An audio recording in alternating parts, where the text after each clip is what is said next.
Hong Kong police have targeted protesters with rubber bullets and tear gas as the Chinese territory marks 14 weeks of anti-government demonstrations. Sky News has spoken with several protest organisers. The group says the government and police have pushed them to violence. The people behind the protests have been called terrorists and hoodlums. They've caused mayhem for the past 3 months. They're highly secretive because they trust few and fear arrest. We persuaded this group to talk to us on condition they remain anonymous.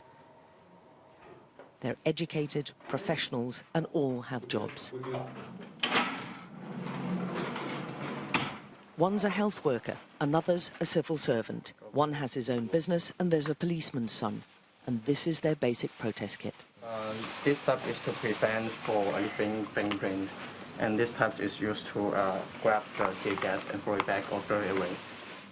They're calling it the helmet revolution. No one here's been involved in violence before, but they're ready for it now. They just called those not with them, not standing with them, just call those people terrorists. Do you see yourself as a terrorist? No. How do you see yourself? I'm just a normal civilian. I'm educated. I just want to protect myself, my home, my family, and this place. We use an umbrella to use as a defense, so we can use it to bounce off the tear gas like this. They also hide behind them. They carry saline solution. Yeah, so you can clean your eyes when you get infected with the paper gas and aerosols also. Yes. And have torches as well as laser lights to try to blind the police. Yeah. If you do it at night, so the cops, when they feel the cop, they can't really actually see what behind the torch.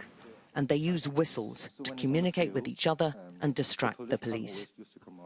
Most of the front line carry respirator masks to operate in clouds of tear gas. These are the weapons of Hong Kong's democracy war. But there's consternation at the violent turn of events. The use of petrol bombs by protesters, the outpouring of vandalism, and the pitched battles with the police. But there are repeated claims about excessive police force, and that's fueling a lot of the protesters' anger now, even this son of a policeman.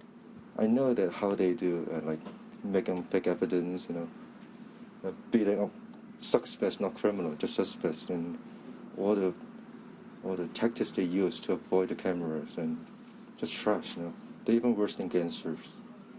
They view this as a war they can't afford to lose, and the government's decision to ditch the hated extradition bill is not enough now. They're idealistic warriors who insist they've been driven to violence and know the outside world is vital too. So the plans, plots and protests go on.